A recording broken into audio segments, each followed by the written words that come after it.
Andrew Cuomo is trying a new tactic. He is trying to be just like Zohran.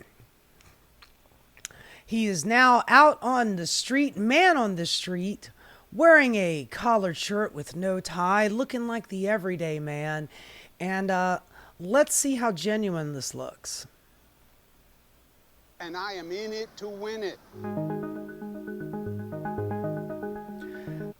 Former Governor Andrew Cuomo announced a third-party run. Remember when he said he wasn't going to run after he lost so dramatically to Zohran in the primary about 3 weeks ago? Zohran beat the pants off of him. Zohran literally got the most votes in New York City history for a primary. In history. Let that sink in. He beat Cuomo by over 12 points. It was a routing. And Andrew Cuomo said he wasn't going to run. Well, I warned you that, yeah, man, of course he was going to run. His name was still on the ballot as an independent, and there's no way he was going to throw that away. And with the handful of wealthy billionaires who are desperate to not pay an extra percentage point or two for the city that they live in, are willing to throw away millions and millions of dollars on this douchebag right here.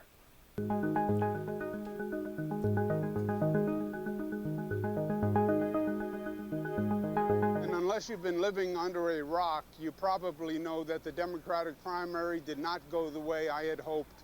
My opponent, Mr. Mamdani, offers slick slow. Mamdani. I swear it's an insult at this point. He refuses to pronounce the guy's name right, but whatever. That's just petty bullshit, petty politics. But it did not go your way, and instead of being dignified and going away like everybody wanted you to, because you got your ass beat in this, instead of being a dignified politician, he's going to stick around. You know, he's got fucking alligator blood, this guy. He just won't go away. But no real solutions.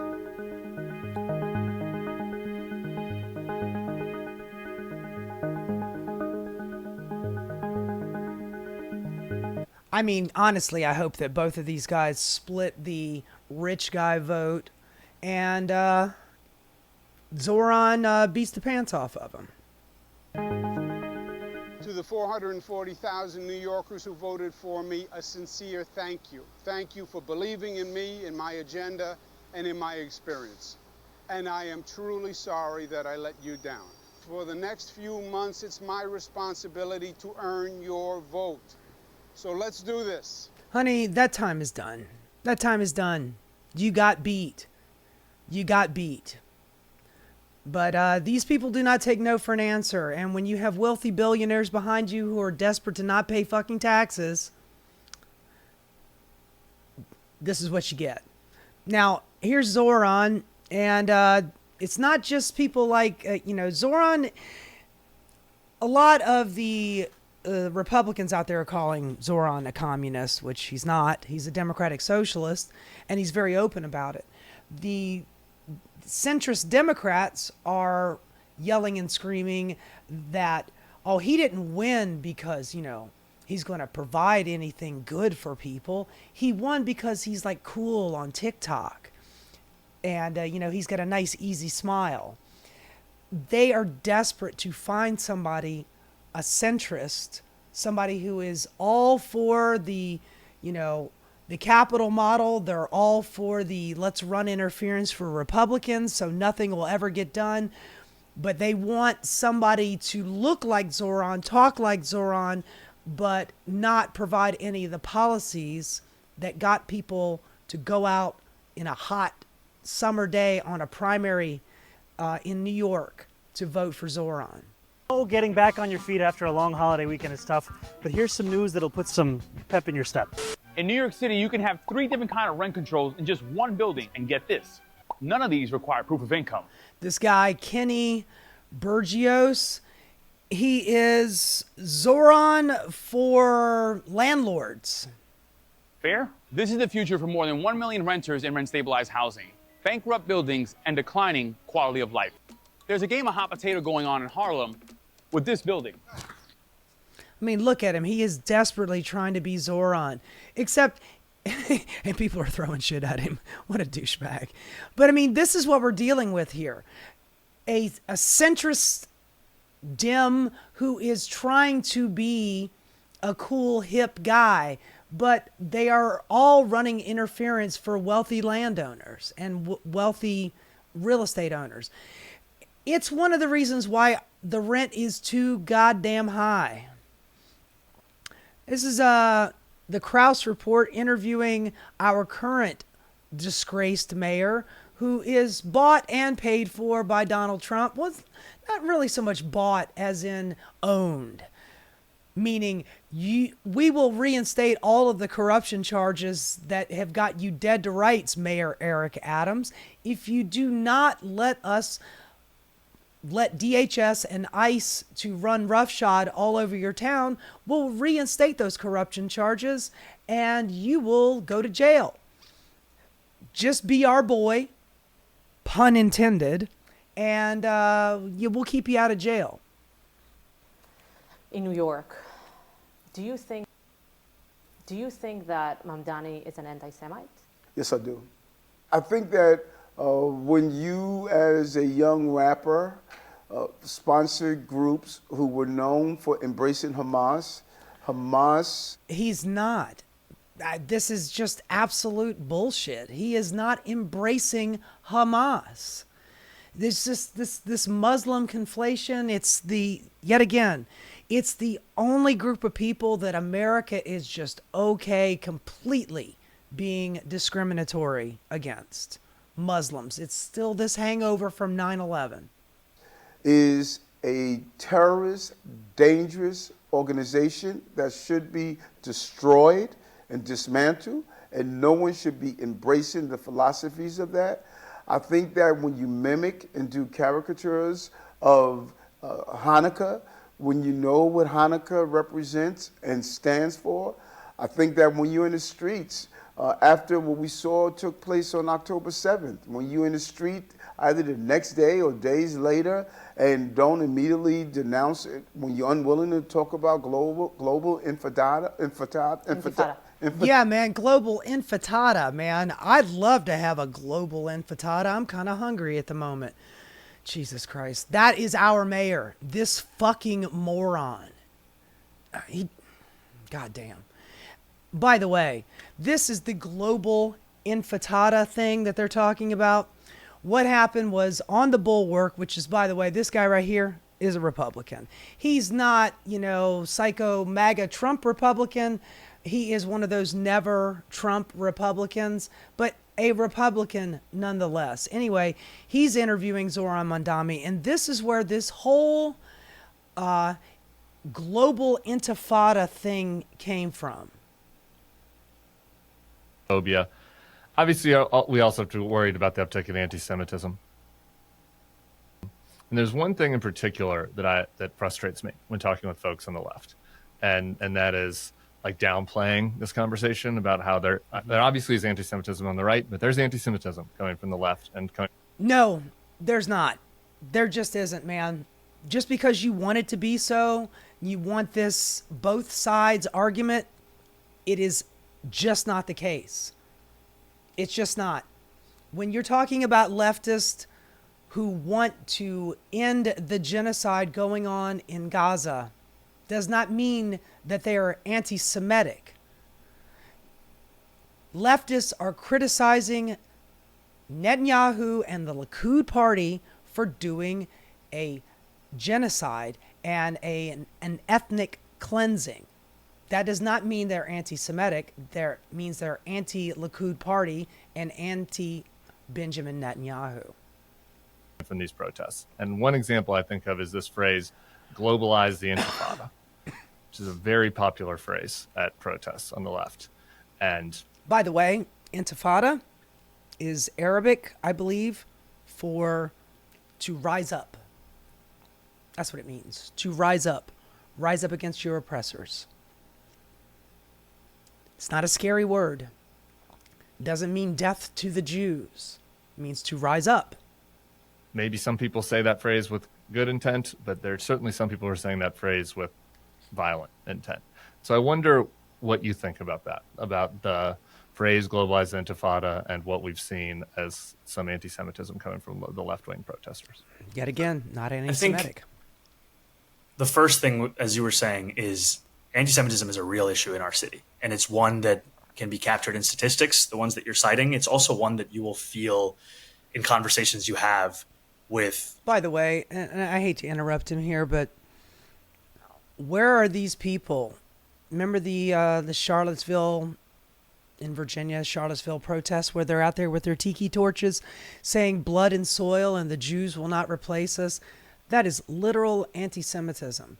Yet that bulwark guy, the guy that you just heard saying it's on the left too.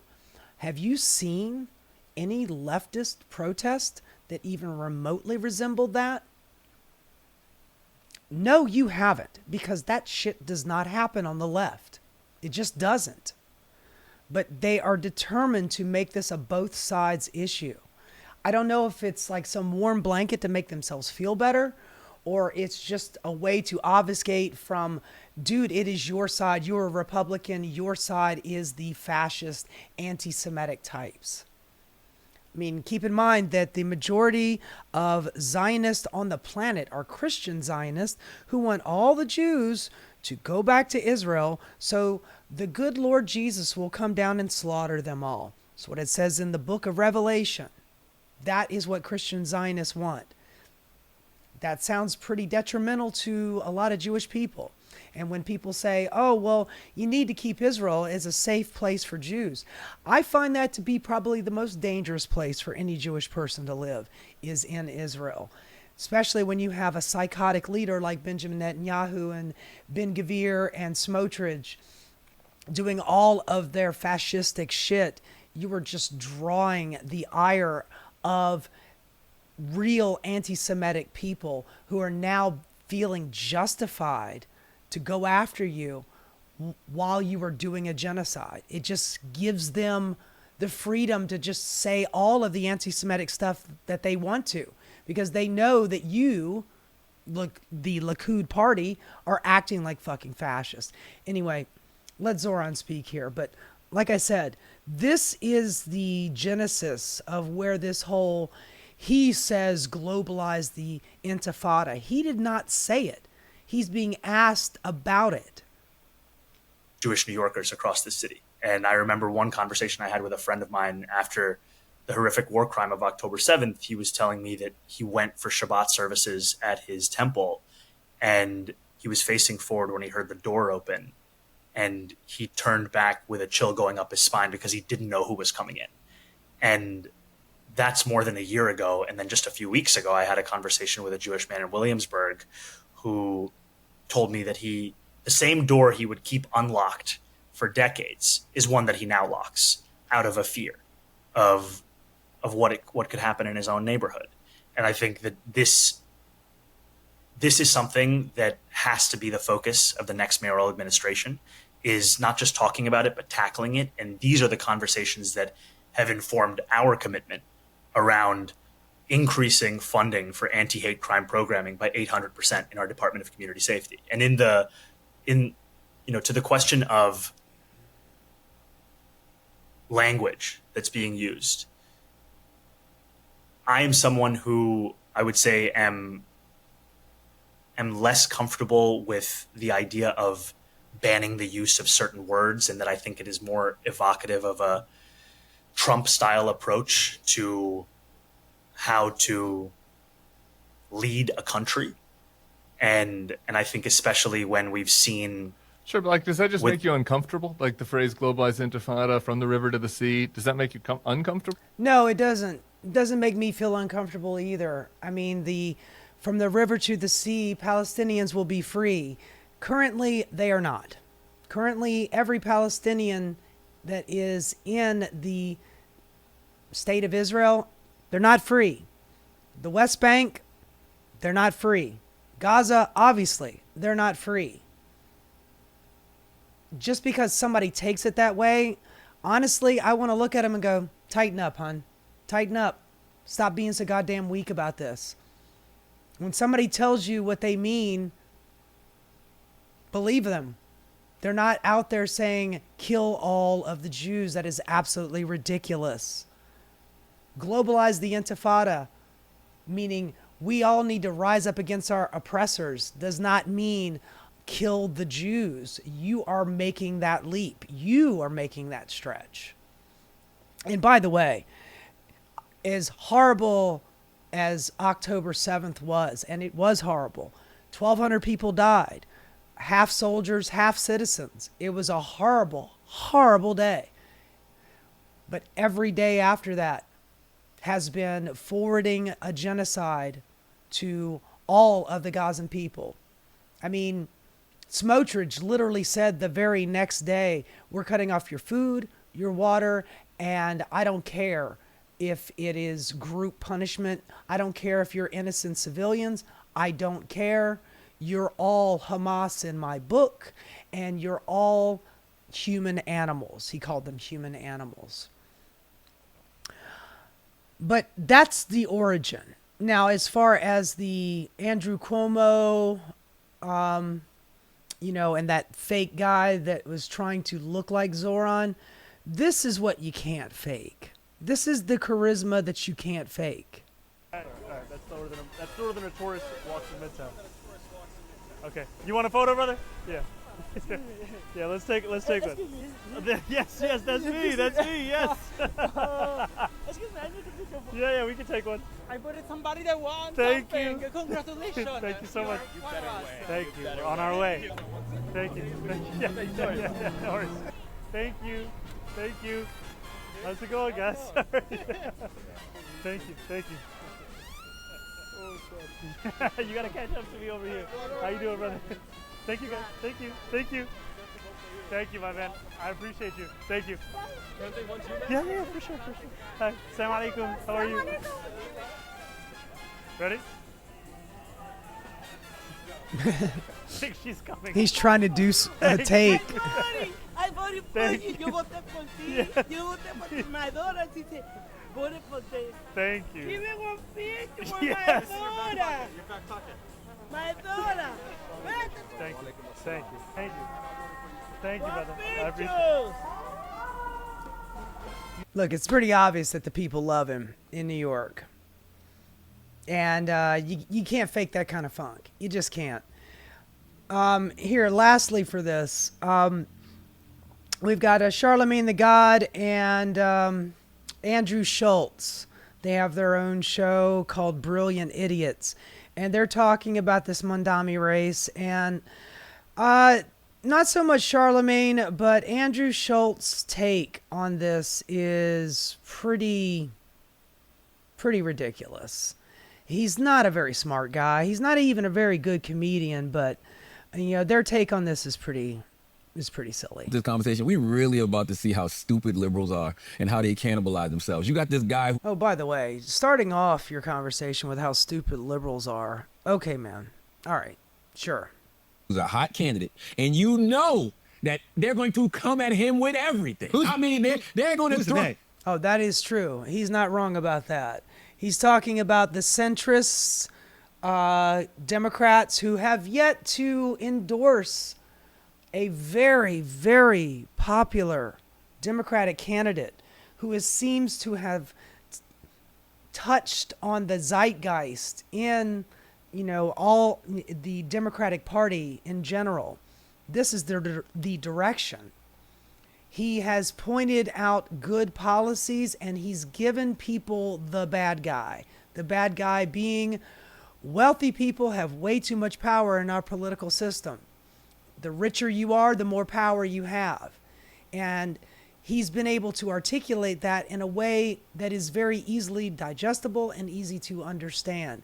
Meanwhile, people like Richie Torres and the minority leader in the House, Jeffries, cannot seem to come to grips with. They don't seem to understand, or they don't care to understand, or they just hate him because he's taken their shine. I don't know what it is.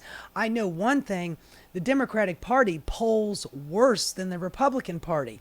With all of the crazy fascism shit, with all of the extra new wars, with all of the tariff nonsense, throwing our economy to a cocked hat, as unpopular as all of that is on the Republican side, they just stripped 10 to 15 million people's Medicaid away. Yet they are still polling higher than Democrats. I think, personally, you should maybe heed the advice of somebody who won a popular vote in a amazing fashion. The media, the Republicans, whoever the opposition is, everybody. It's just Jews and Republicans that are coming That's out. a lot. Who the hell want to go to war with that? That's a lot. What are you talking about? Just? What you mean? Just? What are you talking about? That's 2 Infinity Stones. What are you talking about? You remember in Endgame when Thanos had... By the way, if you are making references to superhero movies in your political conversation, come on, man. Just do better. I mean, what are we? 14-year-old kids? 2 Infinity Stones. He was He's fucking already the everybody up. powerful. Yeah, He's yeah. already the most powerful person in the universe. My point is, they know that people are going to come at him with everything, and they're going to fall for it. They're going to fall for it. That he's not going to be liberal enough. Yes. Yeah, you can never pass the purity test. Now, when liberals... I don't think so. He's... I mean, a minute ago he was talking about the centrists, and now he's talking about people who are on the left, and now he's saying that people on the left are going to say that Mamdani is not liberal enough. Honey, Mamdani is the compromise. He is, you know, but yet he is the furthest left candidate that we have, other than Bernie and AOC. By the way, those two politicians, notoriously two of the most popular politicians in the country. And they are as far left as the Democratic Party allows. doing a pretty good job Man, battling Hakeem back. Jeffries, Chuck Schumer, them will not co-sign him in the least. Well, you bit. know why. All of those elite Democrat, You know why. You won't even think about it. Follow the money, my boy. Yep. You'll find out why. So that's going to help him. I don't think so. With the sentiment that people have right now. When I looked at the breakdown of the demographic of the people that voted, Personally, that guy that I guess is doing their sound or something, or their research guy, whatever. I like him. He's the most left one on this show. for him, he's still got a lot of holes. Like black people didn't really show up for him. It's You know what I only mean? white. Okay, Mamdani's. You need Jewish people in New York City. Mamdani's base is very simple. It is white, college-educated hipsters that make $100,000 a year, but don't see any opportunity for upward mobility. All right, hold on for 1 second here. I don't know what just happened. So they have And two, Asians, I think it was. Hold on. I want you to take a look at this. I pulled this up recently. This right here. If I can get this damn thing to open. This is the vote share in the recent election. He's talking about rich, college-educated whites. Mamdani is the blue line here. And Cuomo is the red line. So, no, first of all, Cuomo's got name recognition. You know, he's part of a dynasty. Mario Cuomo was the governor here for 2 terms. And then, of course, you've got Chris Cuomo, Meathead Chris Cuomo, and Andrew Cuomo. So that name has been around for a long time. But here in New York City, minimum, I'd say, you know, if you're making $50,000 a year, you were on the low end to begin with, because everything in New York City costs so goddamn much money. But here's Mamdani, $50,000 range. This is not highly educated white kids.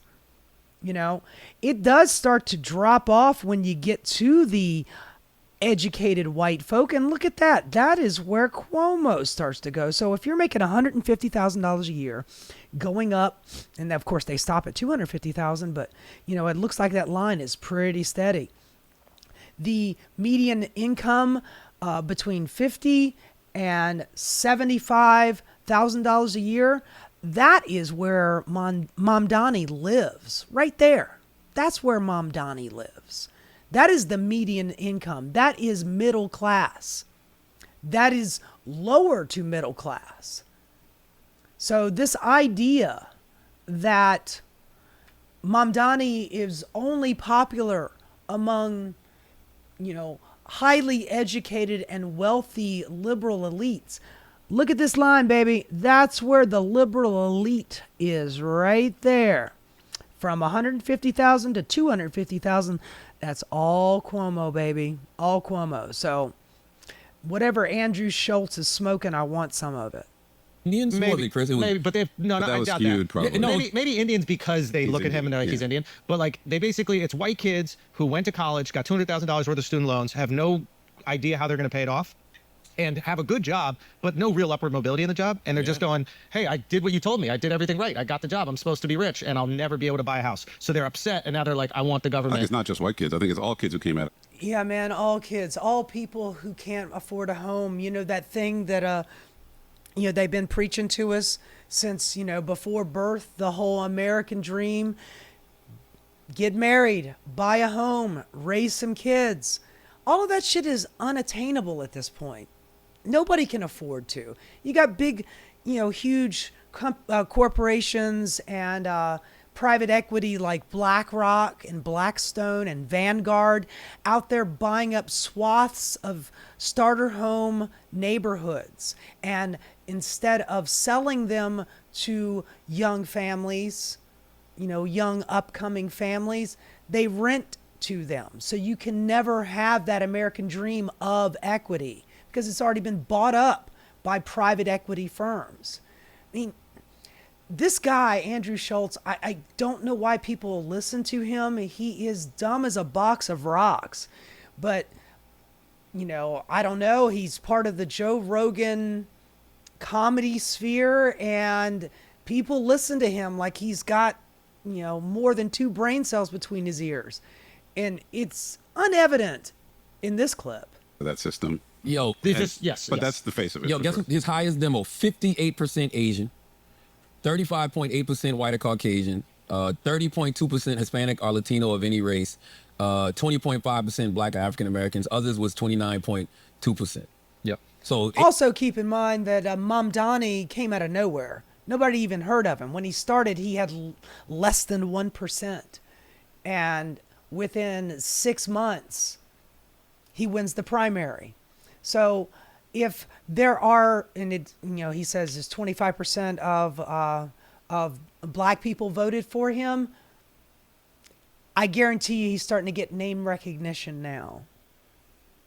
And that will only grow. He just showed up for him in a big way. But what does that mean? Jewish people make up 10% in New York City, guys. No, it's got to be higher than that. Oh, I thought it was like 10%. I don't know if it's that much. It's 2%. It's under 2 of the country, and it's the biggest Jewish I thought it was 10 city in the world. But anyway. The point is, the Democratic Party does not like him because he represents a part of the party that the Democratic establishment does not like, which is the Democratic Socialists, which is where the fucking party is. They just won't acknowledge it. Like, the Democratic Party is the Democratic Socialist Party. Whether you like it or not, that's what the base wants. That's what the people are into. And the old establishment is not what they're into. Honestly, that's what America wants. And you know why? I'm going to tell you the language that he was using. And we had this conversation on Breakfast Club. Because I'm like, yo, Democrats, y'all can come up with names for everything, right? Yeah. Pregnant people, all that, like, right? Yeah. But you can't come up with a better term for socialism. So when he uses the term affordability, and he just talks about how things aren't affordable, that resonates with everybody. Mm-hmm. Our campaign is one that sees this city under attack in 2 ways. An affordability crisis on the inside. We're the most expensive city in the United States of America. 1 in 4 New Yorkers are living in poverty. The rest are living in a permanent state of anxiety about whether they can keep affording the city. And then we're under attack from the outside from a Trump administration that is hell-bent on going after not only New Yorkers, but frankly, democratic cities across the country, like we're seeing in Los Angeles right now. That's what people want to hear. The message New is York's too fucking expensive. The message is resonating. Here's the thing, and this is the thing. Poor people did not vote for him. Okay? Yeah, man. Here's the thing, dumbass Andrew Schultz. The primary is generally held during the time of day where poor people are working. I know that you haven't seen a day's labor in a long time, looking all casual in your slippers in a room filled with books, which you would never crack open because you're a moron. But that is the time of day when poor people have jobs. The reason why poor voting people don't vote as much as wealthy people is because wealthy, well-to-do people, even middle-class people, have time to go and vote. Poor people, they tend to be working during the day, working real hard. I mean, I swear to God, man, some of these people are just completely devoid of common sense. They have their talking points, they have their ideas, and they cannot be dissuaded from it. And we have a centrist Democratic Party who is hell-bent on making sure that they don't do anything for working class people. Zohran Mamdani is illustrating what the Democratic Party could be for the working class like it used to be. We have lost that since the 80s, since Ronald Reagan won 490 electoral college votes in 1984. And Nancy Pelosi was just getting her start, and Chuck Schumer was, just a fresh-faced 40-some-year-old, whatever. Those people took the wrong lesson from getting beat by Reagan. Reagan came in saying, government bad. Government cannot help you. The scariest 11 words in the English language are, quote, I am from the government and I'm here to help. And for the last 40 years, we've watched the Democratic Party over and over again just agree with the Republican framing that government is bad. None of them ever tout the reasons why government is good. A government is neither good nor bad. It is just run poorly. Our government is run poorly because we have a corruption problem. We have very wealthy people buying politicians, and the regular common folk, they don't get the things that they need, much less the things that they want. But wealthy donors get everything that they want. And it is plain as day. We all see it. We just have this game of, just hide the ball on the Democratic Party, pretending like, honestly, what Chuck Schumer and Hakeem Jeffries and Richie Torres and all those, they just want this country to go to shit so they can come out smelling like a rose on the other side going, hey, at least we're not as bad as Donald Trump. At least we're not as bad as MAGA. At least we're not as bad as the Republicans. But here's the thing. You have been allowing this stuff to happen. You've been running on this, we're not as bad as the Republicans. And every time you do that, you get your ass handed to you. Did it in 2016, Hillary lost. We did it in 2024. I was going to say Joe Biden, but, Joe Biden helped contribute to Harris's loss in 2024. The Democratic Party is not for the working class. It needs to be for the working class again. And people like Sanders, people like AOC, people like Maxwell Frost, Jasmine Crockett, and Zohran Mamdani are trying to bend the Democratic Party back to the left to be for working class people. And I guarantee you, if you show up for working class people, just like this last primary, working class people will show up for you in the polls. So get it together, folks. Stop trying to pretend to be Zohran Mamdani and just be Zohran Mamdani. Hey guys, thanks so much for watching. If you enjoyed what you saw, please like and subscribe. Keep rocking.